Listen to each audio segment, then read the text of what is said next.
E se você não precisasse mais preocupar com o ISO que escolhe na câmara, a partir de quanto é que ele começa a dar um grão na imagem, ou mesmo em imagens muito claras, como eu tenho aqui nesta janela, então não me preocupar com isso. Se eu precisasse ir buscar lá aquela luz, eu conseguia depois, na edição, ir lá buscar, e mesmo umas diferenças enormes, a máxima que nós temos no mundo, por exemplo, a luz do sol, ir buscar ali a cor real do sol e assim. Então, isso já é possível hoje, não na parte do vídeo, mas sim na parte do áudio. E com o quê? Com os gravadores de 32 bits.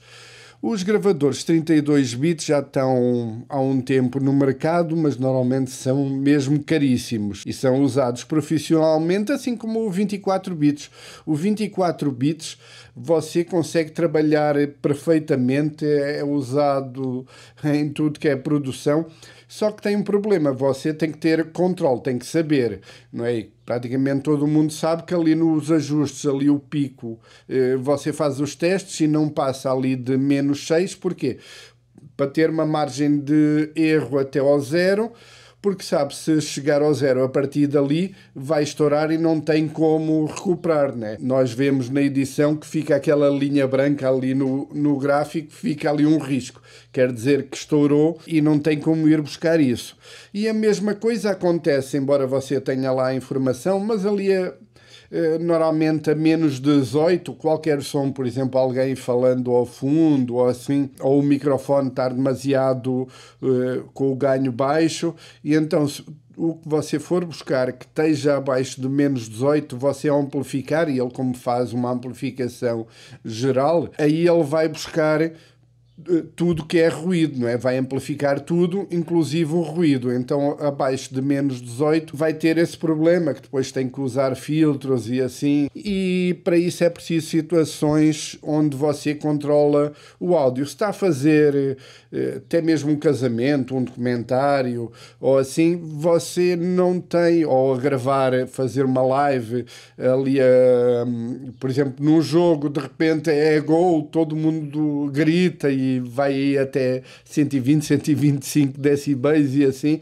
Então você não tem regulado e vai-lhe estourar. Em termos até de números, o 24 bits, ele vai de -144 decibéis até 0. Essa é a tabela que, pronto, já dá aí uma área enorme.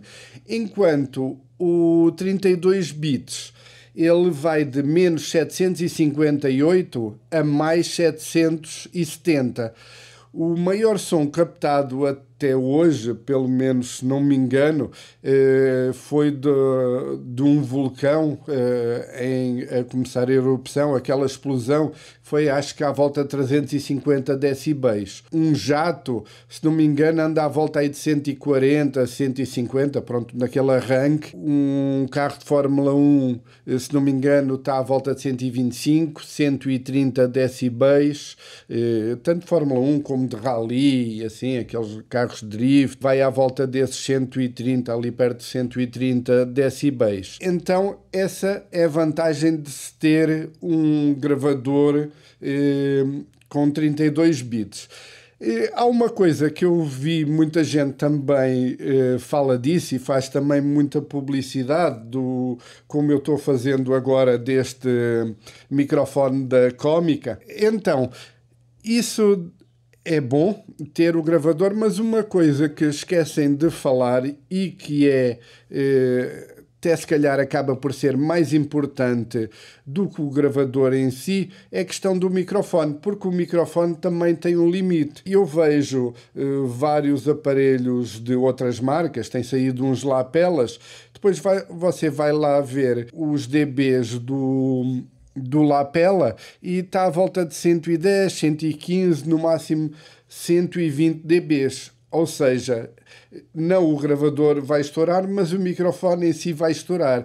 Então é preciso também ter atenção nisso, porque você também está, e como aqui, eu não tenho como mudar este microfone.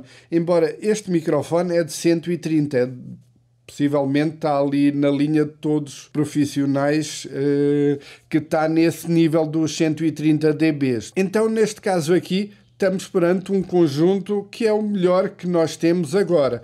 E falando aqui até já no preço, ele está, se não me engano, está por $249 na Amazon, e no AliExpress eu consigo encontrar a partir de R$ 1.272, depois tem mais os impostos. Há formas, você escrevendo lá para o vendedor, há várias empresas que fazem isso de outra maneira, colocando o produto bem mais baixo na declaração, e assim isso você tem que falar com eles, mas é a forma de se conseguir ter um preço mais justo. Voltando aqui para o microfone em si, uma das coisas que me chamou a atenção neste microfone é ele ter gravador interno. E porquê? Porque eu já passei por alguns problemas, mesmo usando assim, sem qualquer transmissão, usei o shotgun ligado por cabo direto ao gravador, ao Zoom, e na altura até tínhamos outro, também acho que era o Tascam, também se ligou a pensar que era do próprio gravador. Também troquei o microfone. E qual era o problema? Era no cabo, eu não sei se por causa do comprimento dele ou assim, que devia ter aí uns 6 metros, mas conforme a gente o mexia, ele apanhava interferência. Isso já há vários casos assim, até de pessoal a tocar guitarra, aparece aquela interferência de rádio no amplificador e tudo ligado por cabo. Então ali na Paulista, que é uma região que tem muitas antenas, tem os hospitais e assim, então isso acaba por fazer interferências com os cabos. Os cabos viram antenas e acaba por passar o sinal e ficar depois no gravador.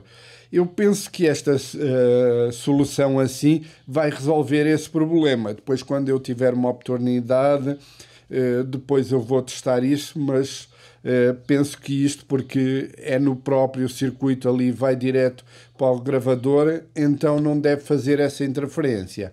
Outras características que também são interessantes é um regulador de volume aqui, de amplificação, que vai de 0 a 10 aqui no próprio microfone. Também, possivelmente, para ajustar aqui a amplificação que nós queremos fazer nele para gravação interna. Também aqui nele tem uma regulação de corte de ruído que eu posso testar aqui, e posso, que também é uma coisa bem interessante, que é usando aqui o aplicativo deles, que liga ao receptor e o receptor liga depois aqui para o aplicativo, e onde aqui podemos ver também todas as informações.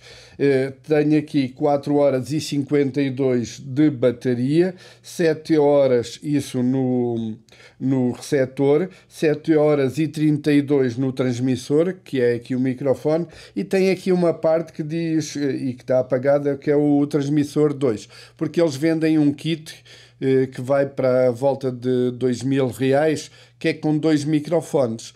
Eu normalmente só uso um shotgun, então acabei por escolher esta opção, mas pronto, tem essa opção de você poder ter 2 shotguns. Como eu falei, tem aqui o denoise. Eu vou ligar aqui o ar-condicionado para ter aqui um ruído de fundo, para vocês verem qual é a diferença, e vou ligar aqui, ora, da noise. Tem 3 níveis, que é o desligado, tem o low e tem o high. Pronto, agora está o ar ligado. Vou ligar aqui o low. Pronto, está ligado o low.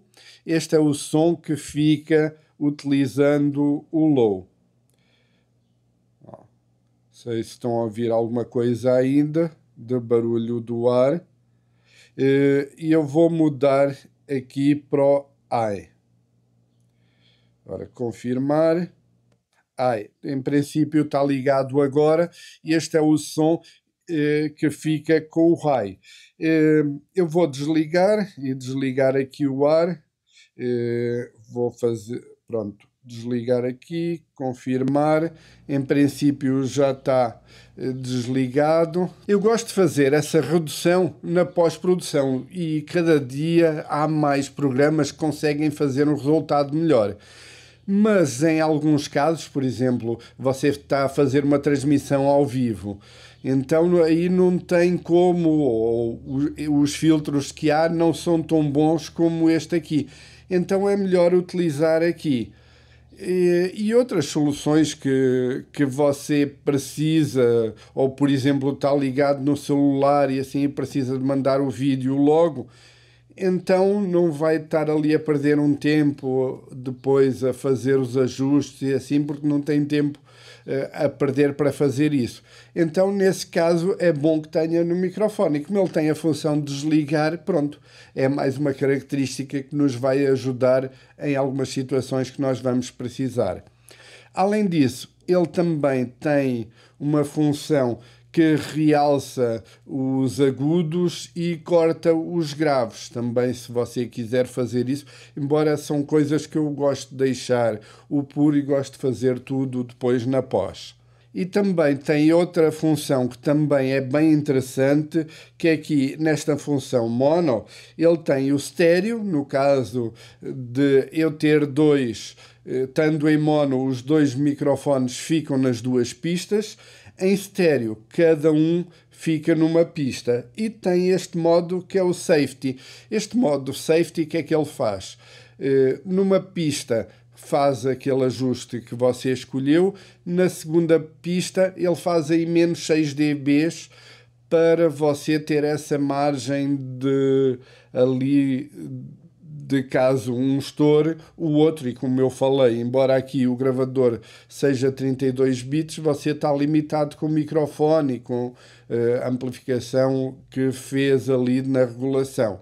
Então é bom ter esse safety, sobretudo quando está usando o transmissor para gravar na câmara, e que é o caso que eu estou utilizando aqui.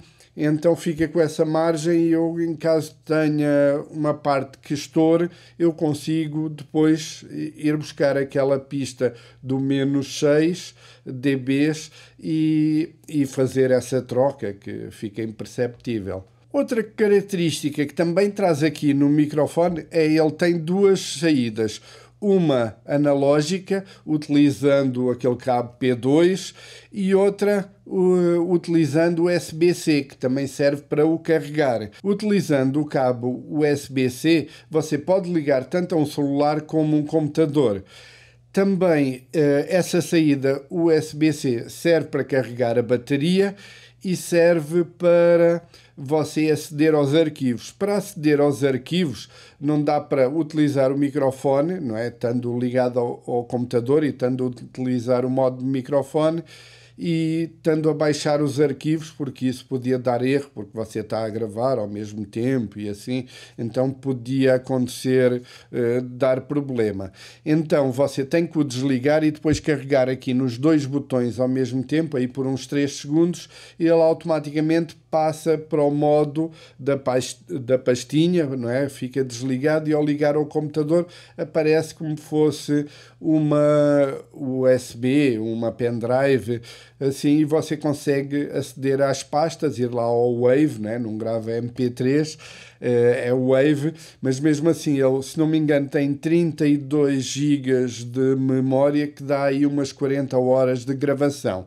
Então, penso que é um tempo suficiente para você, num trabalho de vários dias, ter ali todos os arquivos nele. E em termos de bateria, a bateria dele, se tiver fazendo a gravação interna, dá para 5 horas de uso contínuo.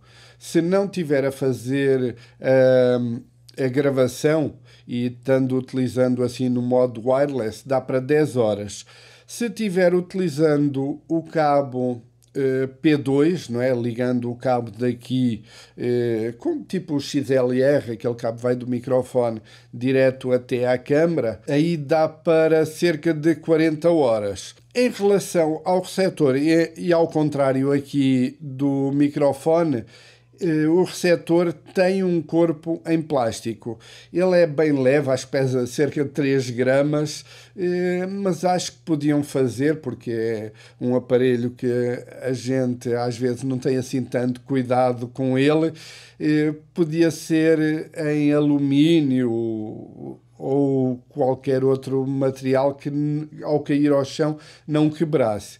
Não é que já acontecesse com o meu, eu ainda não o deixei cair nenhuma vez, mas já aconteceu com outros microfones que tenho, então eu tenho que ter uma atenção redobrada com ele.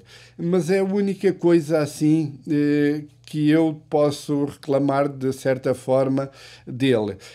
Mesmo vi algumas pessoas reclamarem aqui neste suporte dele. Eu gosto bastante que ele seja bem rígido, que custa aqui a entrar. Isso porquê? Porque ele é novo. Com o tempo, 1, 2, 10 anos, vai ganhando folgas, então quanto mais tempo isso durar, melhor. Mas lá está. Tipo, uma coisa como estas aqui que eu normalmente utilizo, estes suportes de microfone, que é universal, não é? Dá para todos os tamanhos, porque tem aqui um elástico que abre e que regula para a grossura do microfone.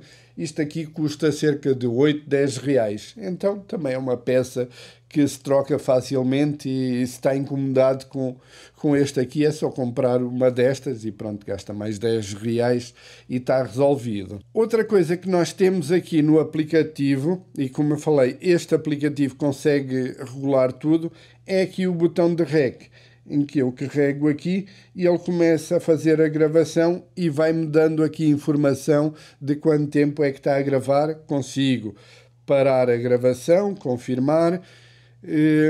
A mesma coisa que eu consigo fazer aqui, o botão de REC é neste aqui de cima, em que eu tenho que carregar e manter pressionado durante uns 3 segundos para ele ativar o modo de REC. Algumas pessoas que reclamam por causa de ser o mesmo botão que altera aqui os modos, mas pronto, você com o tempo de uso vai saber que ao fim de 3 segundos faz o REC, então não fica aqui a tentar fazer outra coisa. Também no receptor você consegue dar o REC aqui do microfone, então tem estes 3 modos de fazer REC. E aqui no aplicativo tem aqui nesta parte Receiver, está aqui mais 6, eu não vou mexer porque estou gravando agora, então aqui eu posso regular o nível de áudio. Também é bom porque você não precisa estar ali encostado ao aparelho ou estar a olhar ali na tela do receptor, que às vezes ali durante o dia você não consegue ver bem. Então é melhor regular aqui no próprio aplicativo. Esta parte tem aqui o 2, é para o segundo microfone. Também aqui em baixo, onde está o transmitter 1, tem aqui o low cut, o HFB e o mute, que eu posso ativar aqui se eu precisar.